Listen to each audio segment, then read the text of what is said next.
R9 TV నేను Neeraja. Bulletin లో ముందుగా హెడ్లైన్స్ చూద్దాం. వ్యూస్ కోసం యూట్యూబ్ లో నగలు చూపించిన యూట్యూబర్ ప్లాన్ వేసి మరీ దోచుకెళ్లిన దొంగలు. చంద్రబాబు చూసి మురిసిపోయిన వైరల్ తాత ఊహించని బహుమతి ఇచ్చిన ముఖ్యమంత్రి. 12 ఏళ్లలో మోదీ, 10 ఏళ్లలో కేసీఆర్, 2 ఏళ్లలో నేనేం చేశానో చర్చకు సిద్ధమా అన్న రేవంత్. ఆర్టీసీ బస్సులే టార్గెట్ గా చోరీలకు పాల్పడుతున్న మహిళా నిందితులు. ఓల్డ్ బోయిన్పల్లిలో చెత్త సేకరణ అస్తవ్యస్తం, అధికారుల నిర్లక్ష్యం. గ్యాస్ ధర పెంపుపై భగ్గుమన్న టీఆర్ఎస్ రక్షణ సేన జిల్లా అధ్యక్షుడు. కోంపల్లిలో ఘనంగా చెర్రీ కిడ్స్ ప్రీ స్కూల్ ప్రారంభం. హత్య కేసును ఛేదించిన నక్సల్ పోలీసులు. పిఎస్సిఎస్ వడ్ల కొనుగోలు కేంద్రాన్ని పరిశీలించిన కాంగ్రెస్ నాయకులు. నాంపల్లి ఎగ్జిబిషన్ గ్రౌండ్ లో చేపమందు పంపిణీ.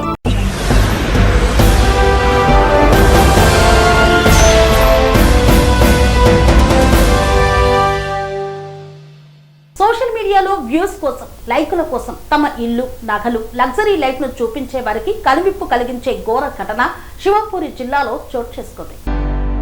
మధ్యప్రదేశ్ రాష్ట్రంలోని శివపూరి జిల్లాలో ఓ ఘటన చోటు చేసుకుంది. ఓ మహిళా యూట్యూబర్ తన ఇంట్లోని బంగారం, డబ్బును చూపిస్తూ వీడియోలు చేయడమే ఆమె కొంప ముంచింది. ఆ వీడియోలు చూసి స్కెచ్ వేసిన దొంగలు ఆమె ఇంట్లోనే పడి దాదాపు 10 లక్షల విలువైన సామాగ్రిని దోచుకు వెళ్లారు. మధ్యప్రదేశ్ లోని మోహాని గ్రామానికి చెందిన రచనా గుర్జార్ అనే గృహిణి ఒక యూట్యూబర్. ఆమెకు సోషల్ మీడియాలో 1 లక్షకు పైగా ఫాలోవర్లు ఉన్నారు. శనివారం అర్ధరాత్రి దాటిన తర్వాత సుమారు 2 గంటల సమయంలో కొందరు ముసుగు దొంగలు ఆమె ఇంట్లోకి చొరబడ్డారు. బాధితురాలు రచన తెలిపిన వివరాల ప్రకారం కుటుంబ సభ్యులంతా పడుకున్న సమయంలో దొంగలు ఇంట్లోకి వచ్చారు. వారు మొదట కుటుంబ సభ్యులంతా నిద్రిస్తున్న గదికి బయట నుండి గడియ పెట్టేశారు. ఆ తర్వాత ఇల్లంతా వెతికి బంగారం, వెండి, ఆభరణాలు, నగదుతో పాటు ఇంట్లో ఉన్న ఒక ఎనర్జీ డ్రింక్ బాక్స్ ను కూడా ఎత్తుకెళ్లారు. దొంగతనం చేసిన తర్వాత దొరకకుండా ఉండటం కోసం ఇంట్లో ఉన్న సీసీటీవీ కెమెరాల యాంగిల్ ను ఒక కర్ర సహాయంతో మార్చేశారు. తెల్లవారుజామున 4 గంటల సమయంలో లేచిన కుటుంబ సభ్యులకు గది బయట నుండి లాక్ చేసి ఉండటాన్ని గమనించారు. వెంటనే బంధువులకు ఫోన్ చేసి పిలవడంతో వారు వచ్చి తలుపులు తీసి వీరిని రక్షించారు. దీనిపై నర్వర్ పోలీస్ స్టేషన్ లో ఫిర్యాదు చేయగా అదనపు ఎస్పీ సంజీవ్ మూలే కేసు నమోదు చేసి దర్యాప్తు ప్రారంభించారు. పోలీసుల ప్రాథమిక విచారణలో ఒక షాకింగ్ విషయం వెలుగులోకి వచ్చింది. యూట్యూబర్ రచనా గుర్జర్ ఇటీవల తన ఛానల్లో కొన్ని వీడియోలను పోస్ట్ చేసింది. ఒక వీడియోలో తన ఇంటి ఎంట్రన్స్ నుంచి లోపలి గదుల వరకు చూపిస్తూ పూర్తి హోమ్ టూర్ వీడియో చేసింది.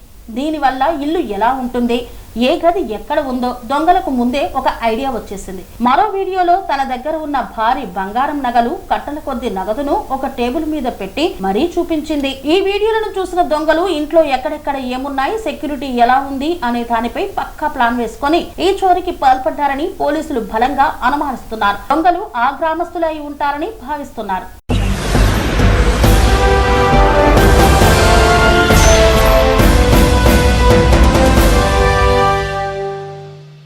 చంద్రబాబు రాజకీయాల్లో దాదాపు 4 దశాబ్దాలు దాటి కొనసాగుతున్న నేత. ఆయనంటే అభిమానం ఉన్నవారు ఒక్కసారైనా కలిస్తే చాలు అనుకునేవారు చాలా మంది ఉంటారు. అలాంటి ఓ అభిమానిని కలిశారు చంద్రబాబు. ఎప్పటి నుండో తనను చూడాలనుకుంటున్న ఓ అభిమాని కోరికను ఆంధ్రప్రదేశ్ ముఖ్యమంత్రి చంద్రబాబు నాయుడు తీర్చారు. పశ్చిమ గోదావరి జిల్లా ఆచంట నియోజకవర్గం కామధేనువులంక గ్రామానికి చెందిన సత్యనారాయణ అనే వృద్ధుడు సీఎం చంద్రబాబుకు వీరాభిమాని. తమ నియోజకవర్గానికి చంద్రబాబు వస్తున్నారని దూరం నుంచైనా ఆయన్ను చూడాలని మాట్లాడిన వీడియో వైరల్ అయి సీఎం చంద్రబాబు దృష్టికి వెళ్లిన విషయం తెలిసిందే. ఆయనను కలవాలని నిర్ణయించుకున్న సీఎం చంద్రబాబు సత్యనారాయణ సిద్ధాంతంలో కలుద్దామని రిప్లై కూడా ఇచ్చారు. ఈ నేపథ్యంలో సోమవారం మీ భూమి మీ హక్కు కార్యక్రమంలో పాల్గొనేందుకు సిద్ధాంతం వెళ్లిన సీఎం చంద్రబాబు కార్యక్రమం అనంతరం తన బస్సులోకి సత్యనారాయణను ప్రత్యేకంగా పిలిపించుకున్నారు. సత్యనారాయణతో కాసేపు ఆత్మీయంగా మాట్లాడి కుటుంబ వివరాలు, ఆరోగ్యం గురించి ఆరా తీశారు. తన కుమారుడు అనారోగ్యంతో బాధపడుతున్నాడని, అతనికి వైద్య సాయం అందించాలని సత్యనారాయణ ముఖ్యమంత్రిని కోరారు. తమ గ్రామానికి డ్రైనేజీ సదుపాయం కల్పించాలని ముఖ్యమంత్రికి విన్నవించారు. తన అభిమాని కుమారుడికి వైద్యం చేయిస్తానని భరోసా ఇచ్చిన సీఎం చంద్రబాబు సత్యనారాయణకు ఇల్లు నిర్మించి ఇవ్వాలని కలెక్టర్ను ఆదేశించారు. ఆ రకంగా ముఖ్యమంత్రిని చూడాలన్న కోరికతో పాటు సత్యనారాయణ కోరికలను కూడా తీర్చడం అందరినీ సంతోషానికి గురి చేసింది.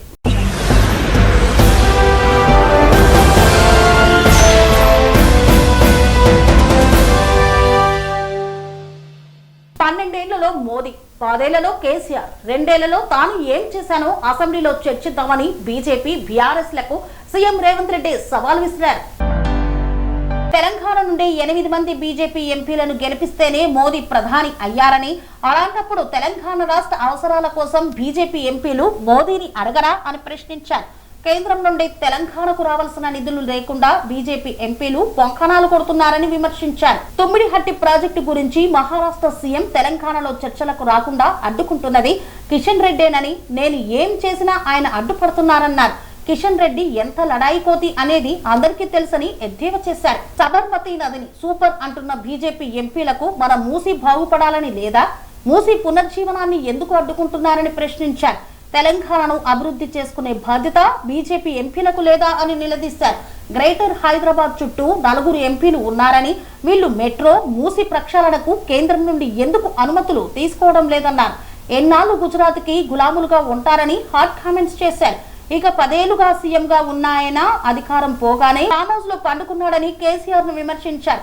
ఎన్నికలకు 6 నెలల ముందే రాజకీయాలను, అప్పటి వరకు మనమంతా తెలంగాణ అభివృద్ధికి పాటుపడాలని కోరారు. సైబరాబాద్ కార్పొరేషన్ లో సీఎం రేవంత్ రెడ్డి పలు అభివృద్ధి పనులకు శంకుస్థాపనలు, ప్రారంభోత్సవాలు చేశారు. ఈ సందర్భంగా ఆయన మాట్లాడుతూ, దేశంలో 6 పెద్ద నగరాలు ఉన్నాయి. ఢిల్లీ, హైదరాబాద్, ముంబై, కోల్కతా, చెన్నై, బెంగళూరు నగరాలే దేశ ఆర్థిక వ్యవస్థను నడిపిస్తున్నాయి. కానీ దేశంలోని ప్రధాన నగరాల్లో ట్రాఫిక్ కాలుష్యమే ప్రధాన సమస్య. వర్షం వస్తే ముంబై నీట మునుగుతోంది. ఎక్కడికక్కడే ట్రాఫిక్ జామ్ అవుతోంది. స్లమ్స్ లో సదుపాయాలు లేక ముంబైలో నివసించే పరిస్థితి లేదు. ఇక కాలుష్య నియంత్రణ చర్యలు చేపట్టకుండా దేశ రాజధాని ఢిల్లీని పడవ పెట్టారు. బెంగళూరులో ట్రాఫిక్ సమస్య వల్ల ఎప్పుడు ఆఫీస్కు వెళ్తామో, ఎప్పుడు ఎయిర్పోర్టుకు చేరుకుంటామో తెలియని పరిస్థితి. గత ఏడాది వారం రోజుల పాటు తమిళనాడు రాజధాని చెన్నై వరదల్లోనే ఉంది. ఇక కోలకత్తాలో శాంతి భద్రతల గురించి చెప్పాల్సిన అవసరమే లేదు. వేగంగా విస్తరిస్తోన్న హైదరాబాద్ ఈ 5 మహానగరాల నుంచి గుణపాఠం నేర్చుకోవాలి. ఒక్కటే నగరంగా ఉంటే అనేక సమస్యలు ఉన్నాయి. అందుకే పరిపాలనలో సమస్యలు తలెత్తకుండా హైదరాబాద్ మహానగరాన్ని 3 కార్పొరేషన్లుగా విభజించామన్నారు రేవంత్ రెడ్డి. పెద్ద నగరాల్లో ఉన్న సమస్యలు ఇక్కడ లేకుండా చేసేందుకు నిపుణులతో కలిసి కమిటీ వేసి ఈ నిర్ణయం తీసుకున్నామన్నారు. సైబరాబాద్ కార్పొరేషన్ లో ఐటీ కంపెనీలు ఉన్నాయి.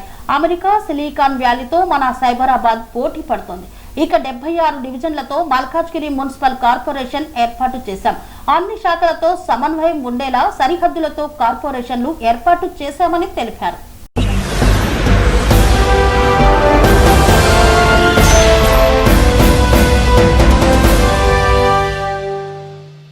ఆర్టీసీ బస్సులే టార్గెట్ గా పెట్టుకుని దొంగతనాలకు పాల్పడుతున్న 3 మహిళా నిందితులను అరెస్టు చేశారు పోలీసులు.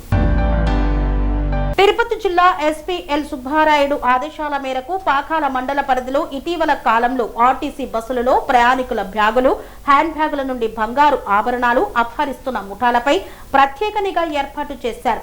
తిరుపతి జిల్లా చంద్రగిరి నియోజకవర్గం పాకాల మండలం పాకాల పోలీస్ స్టేషన్ లో నమోదైన కేసు దర్యాప్తును పాకాల సిఐ టి చిన్న గోవిందు పర్యవేక్షణలో ఎస్ఐలు తరుణ్, డబ్ల్యూ, ఎస్ఐ నాగమంజుల ఆధ్వర్యంలోని ప్రత్యేక బృందం చేపట్టింది.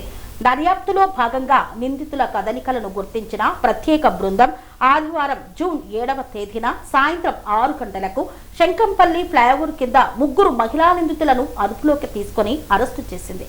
నిందితులు దివ్య, రాధిక, మేరీలను గుర్తించింది, అరెస్టు చేశారు. వీరు చిత్తూరు జిల్లా పరిధికి చెందిన వారని పోలీసులు తెలిపారు. విచారణలో నిందితులు తమ నేరాన్ని అంగీకరించడంతో వారి వద్ద నుండి కేసుకు సంబంధించిన సుమారు 32 గ్రాముల బరువున్న డైమండ్, గోల్డ్ నెక్లెస్ చైన్ ను స్వాధీనం చేసుకున్నారు. స్వాధీనం చేసుకున్న ఆభరణం విలువ సుమారు 3.5 లక్షలు ఉంటుందని పోలీసులు తెలిపారు. అనంతరం నిందితులను న్యాయస్థానం ముందు హాజరుపరచగా కోర్టు ఆదేశాల మేరకు రిమాండ్కు తరలించారు. మహిళా ప్రయాణికులే లక్ష్యంగా ప్రాథమిక విచారణలో నిందితులు ఆర్టీసీ బస్సుల్లో ప్రయాణించే మహిళలను లక్ష్యంగా చేసుకుని రద్దీని ఆసరాగా తీసుకుని వారి బ్యాగుల్లోని విలువైన బంగారు ఆభరణాలను అపహరిస్తున్నట్లు వెల్లడించారు. కేసును అత్యంత త్వరితగతిన ఛేదించి నిందితులను అరెస్టు చేయడంతో పాటు దొంగలించిన ఆభరణాన్ని రికవరీ చేసిన ఎస్ఐలు తరుణ్, డబ్ల్యూ, ఎస్ఐ నాగమంజుల మరియు ప్రత్యేక పోలీస్ బృందాన్ని ఎస్పీ ఎల్ సుబ్బారాయుడు అభినందించారు. తిరుపతి జిల్లా పాకాల మండలంలో ఇటీవల ఈ బస్సులలో బ్యాగ్ లిఫ్టింగ్ జరిగి అందులో ఉండే బంగారు నగలు దొంగతనం జరుగుతున్నాయని చెప్పేసి మా గౌరవ ఎస్పీ గారు, తిరుపతి జిల్లా ఎస్పీ గారు ఎల్ సుబ్బారాయుడు ఐపీఎస్ గారి ఆదేశాల మేరకు మేము వాటికి ప్రత్యేక బృందాలను ఏర్పాటు చేసేసి మేము ఈ 3 దొంగలను అరెస్ట్ చేయడం జరిగింది. వీరు ముగ్గురులో ఒకరు బండి మేరీ, బండి రాధిక, బండి దివ్య అని వీళ్ళు ముగ్గురు. వీళ్ళలో మొదటి వ్యక్తి, రెండో వ్యక్తికి గతంలో పాత నేరస్తుల్లో అనుభవం ఉంది. చాలా కేసుల్లో వీళ్ళు ముద్దాయిలో ఉన్నారు. అదేవిధంగా మాకు ఈ పాగాల మండలంలో లాస్ట్ నెల 29వ తేదీ కుసుమన్ ఆమె పాగాల నుంచి తిరుపతి వెళ్ళేటప్పుడు నిండుగుంట సమీపంలో బ్యాగులో ఉండే బంగారు నెక్లెస్, డైమండ్ ఇది సుమారు 3.5 lakhs ఇది వర్క్ చేసే నెక్లెస్ దొంగతనం కంప్లీట్ ఇచ్చారు. దానిపైన మేము ప్రత్యేక బృందాలు ఏర్పాటు చేసేసి ఈ 3 ముద్దాయిలను నిన్నటి దినము సాయంత్రం 6 గంటల ప్రాంతంలో ఈ శంకపల్లి ఫ్లైఓవర్ కింద వాళ్ళని అరెస్ట్ చేయడం జరిగింది. వారు 3 రిమాండ్ నిమిత్తం మేము కోర్టుకు పంపుకుంటున్నాము. ప్రజలందరికీ విజ్ఞప్తి ఏమంటే బస్సులో ప్రయాణించేటప్పుడు మీ బ్యాగ్స్ జాగ్రత్తగా చూసుకోవాల్సిందిగా కోరుతున్నాము.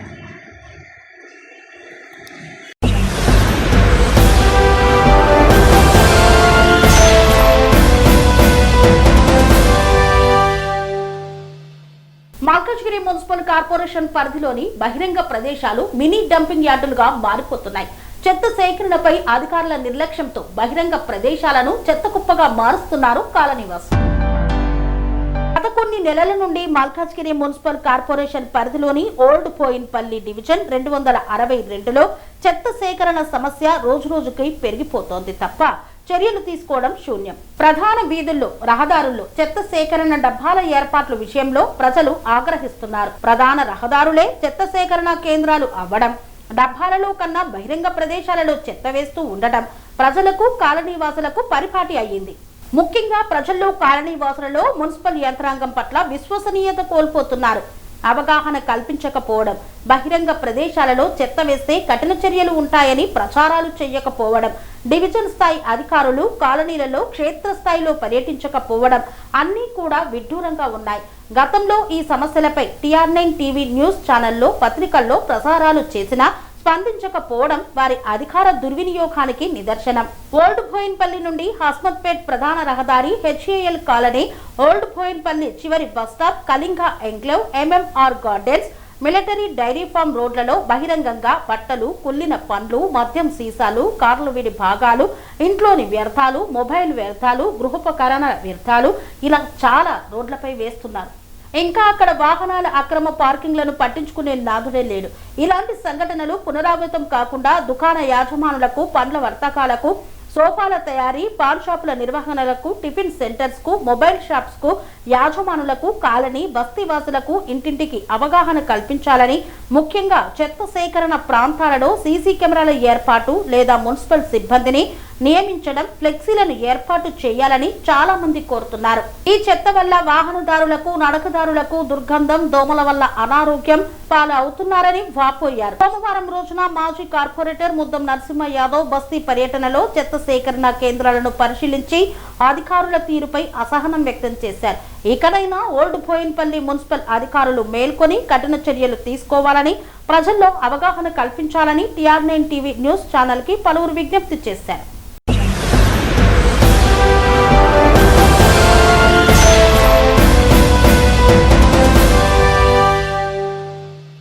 తెలంగాణ రక్షణ సేన ప్రజల పక్షాన ప్రశ్నిస్తూ పెరిగిన గ్యాస్ ధరలను తగ్గించాలని కరీంనగర్ జిల్లా శాఖ వారు వినూత్న నిరసన చేపట్టారు.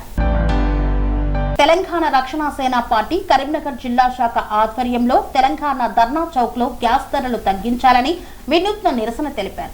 ఈ సందర్భంగా కరీంనగర్ జిల్లా నాయకులు, సీనియర్ నాయకులు గుంజపడుగు హరిప్రసాద్ మాట్లాడుతూ బీజేపీ ప్రభుత్వం ఒకవైపు ఆడవారికి అండగా ఉంటామంటూ బూటకపు ప్రచారం చేస్తూ గ్యాస్ ధరలు పెంచి పాత రోజుల విధంగా కట్టెల పొయ్యే దిక్కు అయ్యే విధంగా బీజేపీ ప్రయత్నం చేస్తుందని పేర్కొన్నారు.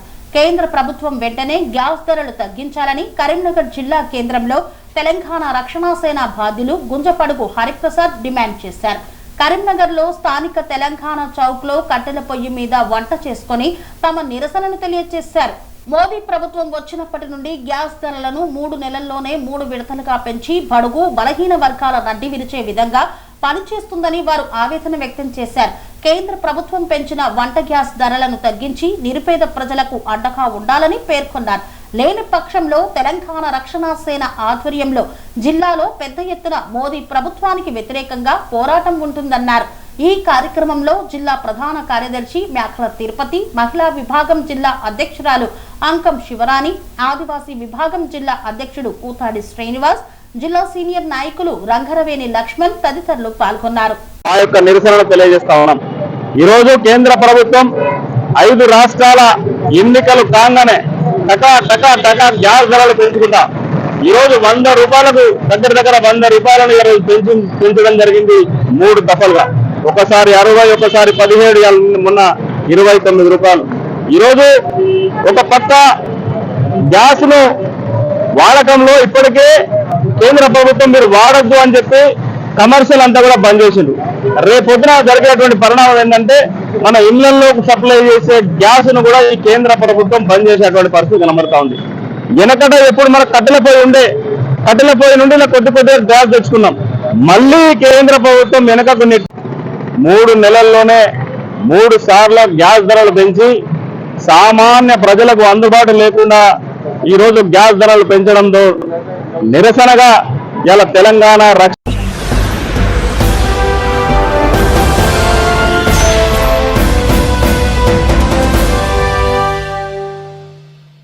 విద్యార్థులకు నాణ్యమైన విద్య, మెరుగైన వసతులు కల్పించడమే ప్రభుత్వ, ప్రైవేట్ పాఠశాలల లక్ష్యమన్న ఎంపీ ఈటెల రాజేందర్. కోంపల్లిలో నూతనంగా నిర్మించిన చెర్రీ కిడ్స్ ప్రీ స్కూల్ ను ముఖ్య అతిథిగా విచ్చేసి జ్యోతి ప్రజ్వలన మరియు రిబ్బన్ కట్ చేసి లాంఛనంగా ప్రారంభించారు మల్కాజ్గిరి ఎంపీ ఈటెల రాజేందర్. ఈ సందర్భంగా ఏర్పాటు చేసిన కార్యక్రమంలో ఎంపీ మాట్లాడుతూ పేద విద్యార్థులకు కార్పొరేట్ స్థాయి విద్య ప్రభుత్వ పాఠశాలల ద్వారానే సాధ్యమవుతుందన్నారు. విద్యార్థులకు విద్యతోనే ఉజ్వల భవిష్యత్తు సాధ్యమని, ప్రైవేటు పాఠశాలలకు ధీటుగా ప్రభుత్వ పాఠశాలలు పనిచేస్తున్నాయని మొన్న వెలువడిన 10వ తరగతి పరీక్షా ఫలితాలలో నిరూపించారని, తల్లిదండ్రులు తమ పిల్లలను ప్రభుత్వ పాఠశాలల్లో చేర్పించాలని పిలుపునిచ్చారు. భవిష్యత్తులో ఈ పాఠశాలకు అవసరమైన అదనపు తరగతి గదులు, మౌలిక వసతులు కల్పించడానికి తన పూర్తి సహాయ సహకారాలు అందిస్తానని హామీ ఇచ్చారు. అనంతరం పాఠశాల ఆవరణలో మొక్కలు నాటారు.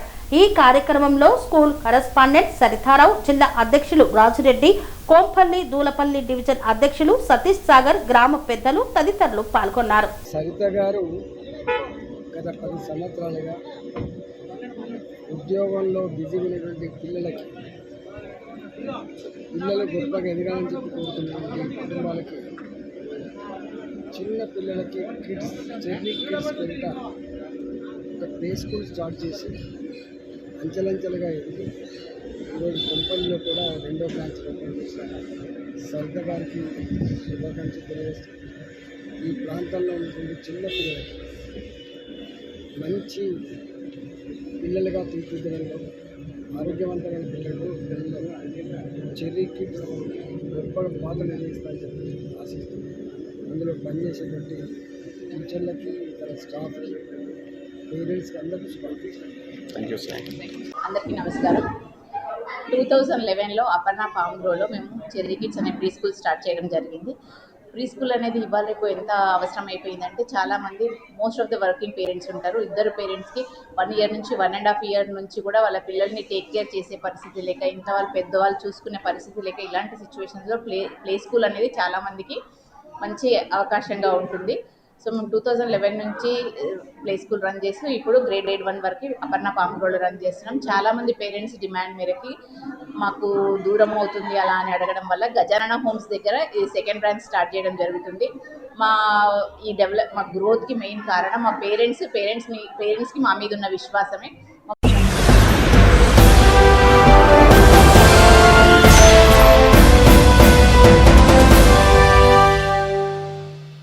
కుటుంబానికి రక్షగా ఉంటుందని తీసుకుంటున్న ఇన్సూరెన్స్ పాలసీలు వారి పాలిట శాపంగా మారుతున్నాయి.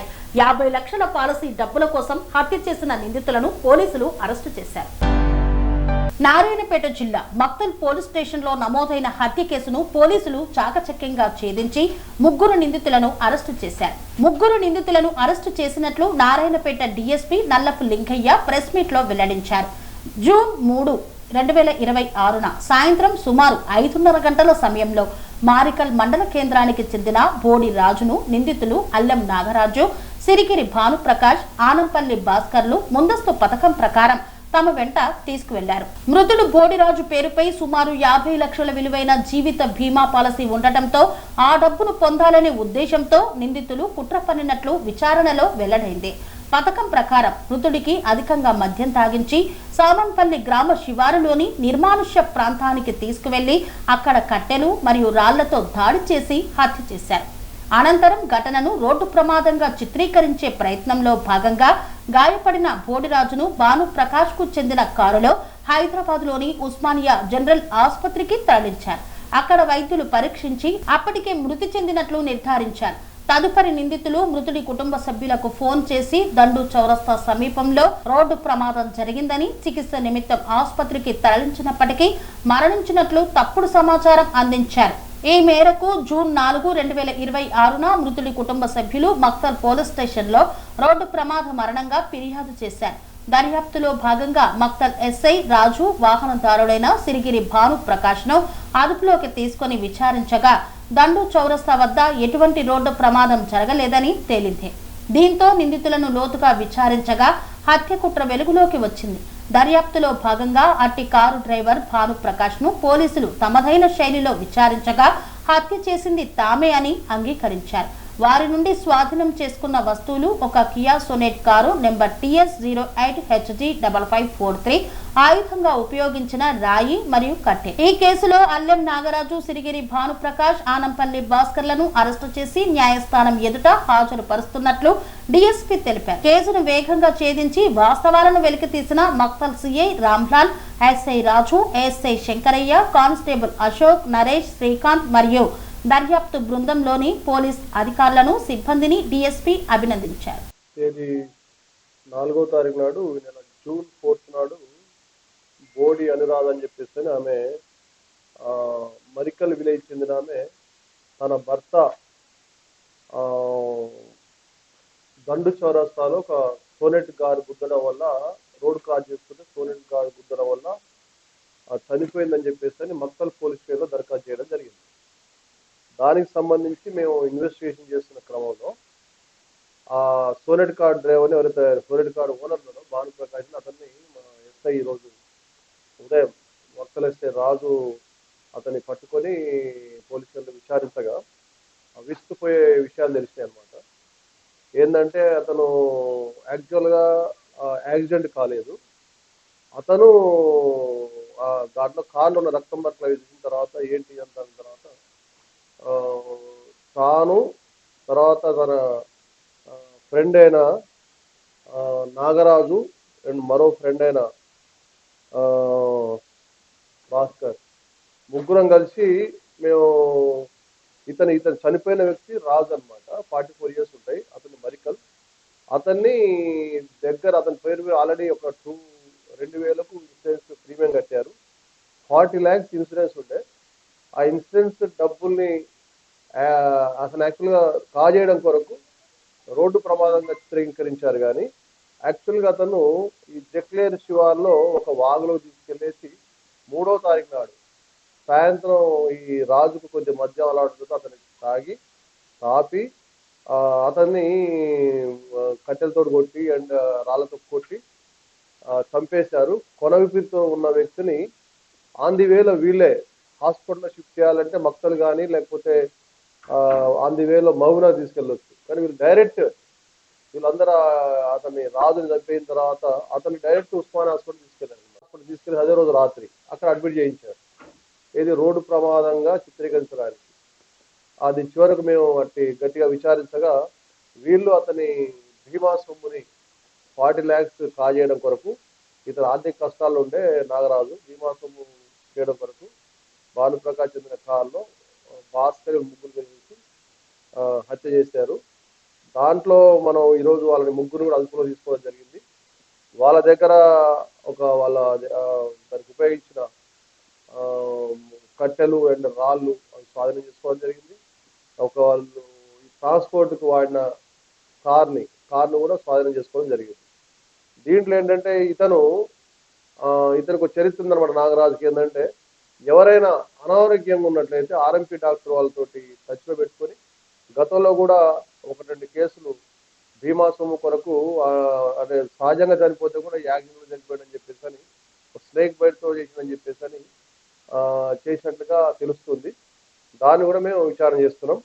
ప్రస్తుతానికైతే వీళ్ళని ముగ్గురు నిందితులు కూడా అదుపులో చేస్తున్నంటే యాక్సిడెంట్ కాకపోయినప్పుడు కూడా కేవలం యాక్సిడెంట్ అని చేసినట్లయితే ప్రమాదవశాత్తు జరిగిందని చెప్పి యాక్సిడెంట్గా జరిగిందని చెప్పేసి అని బీమా సొమ్ములు కాజేయడానికి పథకం ప్రకారం హత్య చేశారు. వీళ్ళందరినీ మక్తల్ సిఐ రామ్లాల్ ఆధ్వర్యంలో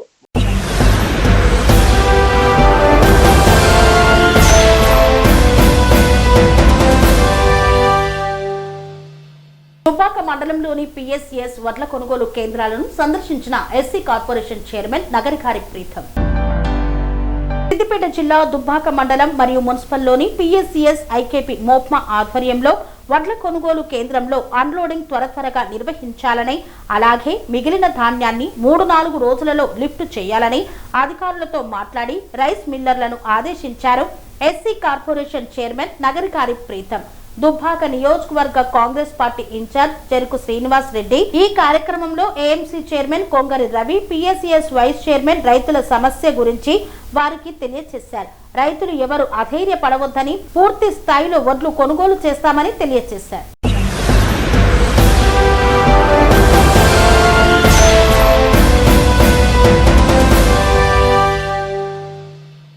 మూర్గశిర కార్తెను పురస్కరించుకొని హైదరాబాద్ నాంపల్లి ఎగ్జిబిషన్ గ్రౌండ్స్ లో భత్తిన కుటుంబీకుల ప్రసిద్ధ చేపమందును పంపిణీని ఘనంగా ప్రారంభించారు. చేపమందు పంపిణీ సందర్భంగా నాంపల్లి ఎగ్జిబిషన్ గ్రౌండ్ లో భద్రతా ఏర్పాట్లను హైదరాబాద్ సిపి సజ్జనర్ పరిశీలించారు. క్యూ లైన్లు, కౌంటర్లు, మినీ కమాండ్ కంట్రోల్ సెంటర్ పనితీరును పరిశీలించారు. సిపితో పాటు joint CP Tafsil Iqbal, traffic joint సిన్ Joel Davis, Golconda DCP Chandramohan ఉన్నారు. ఇప్పటికే నాంపల్లి ఎగ్జిబిషన్ గ్రౌండ్ లో చేపమందు భక్తులు వేలాదిగా తరలి వస్తున్నారు. దీంతో నాంపల్లి మెట్రో పరిసర ప్రాంతాల్లో భారీగా ట్రాఫిక్ జామ్ ఏర్పడింది. వాహనాలు నెమ్మదిగా కదులుతున్న పరిస్థితి. చేప ప్రసాదం పంపిణీ సందర్భంగా వైద్య, అగ్నిమాపక శాఖలు ప్రత్యేక ఏర్పాట్లు చేశాయి. నాంపల్లి ఎగ్జిబిషన్ గ్రౌండ్ లో చేప ప్రసాదం పంపిణీ కొనసాగుతోంది. సోమవారం రాత్రి 9 గంటల నుండి చేప ప్రసాదం పంపిణీ ప్రారంభమైంది. ఫిషరీస్ డిపార్ట్మెంట్ మొత్తం 3 లక్షల చేప పిల్లలను సిద్ధం చేసింది. వీటిలో 1,40,000 కొర్రమీను చేప పిల్లలు కావడం గమనార్హం. అవసరాలకు అనుగుణంగా చేప పిల్లలు తెచ్చేలా ప్లాన్ చేశారు. సోమవారం రాత్రి నుండి మంగళవారం ఉదయానికి 50,000కు పైగా చేప మందు తీసుకున్నట్లు అంచనా. 2 రోజుల ముందు నుంచే చేప ప్రసాదం కోసం ఏపీ, తెలంగాణతో పాటు మహారాష్ట్ర, కర్ణాటక, ఛత్తీస్గఢ్, ఒడిశా, యూపీ, బీహార్, ఢిల్లీ తదితర రాష్ట్రాల నుండి ప్రజలు భారీగా తరలివచ్చారు. సుమారు 3 లక్షలకు పైగా ప్రసాదం తీసుకోవడానికి వస్తారనే అంచనాతో అన్ని శాఖల సమన్వయంతో అధికారులు ముందుకెళ్తున్నారు. మూర్గశిర కార్తె సందర్భంగా అస్తమా బాధితులకు 100 ఏళ్ల నుండి అందజేస్తున్న చేపమందు ప్రసాదం పంపిణీ నాంపల్లి ఎగ్జిబిషన్ గ్రౌండ్స్ లో సోమవారం రాత్రి 8:45 ప్రారంభమైంది. భక్తుని కుటుంబ సభ్యులతో పాటు మత్స్యశాఖ చైర్మన్ మెట్టు సాయి కుమార్, కలెక్టర్ ప్రియాంక ఆలా ప్రసాద పంపిణీ కార్యక్రమాన్ని ప్రారంభించారు. దూద్ బౌలిలోని బత్తిని ఇంట్లో బత్తిని గౌరీశంకర్, దుర్గాశంకర్, సౌమ్య మృగశిర కార్తె పూజలు చేశారు. అనంతరం ఆచారం ప్రకారం 11 మందికి చేపమందు వేసి నాంపల్లి ఎగ్జిబిషన్ భారీ పోలీస్ బందోబస్తు మధ్య చేపమందును తరలించారు. ప్రతి ఏటా మాదిరిగానే 2 తెలుగు రాష్ట్రాలతో పాటు ఇతర రాష్ట్రాల నుండి కూడా అస్తమా బాధితులు తరలివచ్చారు. గ్రౌండ్స్ ప్రధాన ప్రవేశ ద్వారం వద్ద 16 కౌంటర్లలో టోకెన్లు జారీ చేశారు. రాత్రి 7 గంటల వరకు సుమారు 50,000 మంది టోకెన్లు పొందినట్లు అధికారులు తెలిపారు. 35 కౌంటర్లలో ప్రసాదం పంపిణీ జరుగుతుండగా వీఐపీల కోసం 4 కౌంటర్లను ఏర్పాటు చేశారు. సోమవారం రాత్రి వరకే సుమారు 30,000 మంది క్యూలో ఉన్నారు. మంగళవారం జనాలు రెట్టింపయ్యే అవకాశం ఉండడంతో ఈసారి మత్స్యశాఖ 2 లక్షల చేప పిల్లలను సిద్ధం చేసింది. ఒక్కో చేప పిల్లను 40 రూపాయలకు అందుబాటులో ఉంచారు. భర్తని సోదరులతో పాటు వారి కుటుంబ సభ్యులు 250 మంది చేప ప్రసాదం పంపిణీలో పాల్గొంటున్నారు. బుధవారం నుండి భర్తని ఇంటి వద్ద 3 రోజుల పాటు ప్రసాదం పంపిణీ చేయనున్నారు.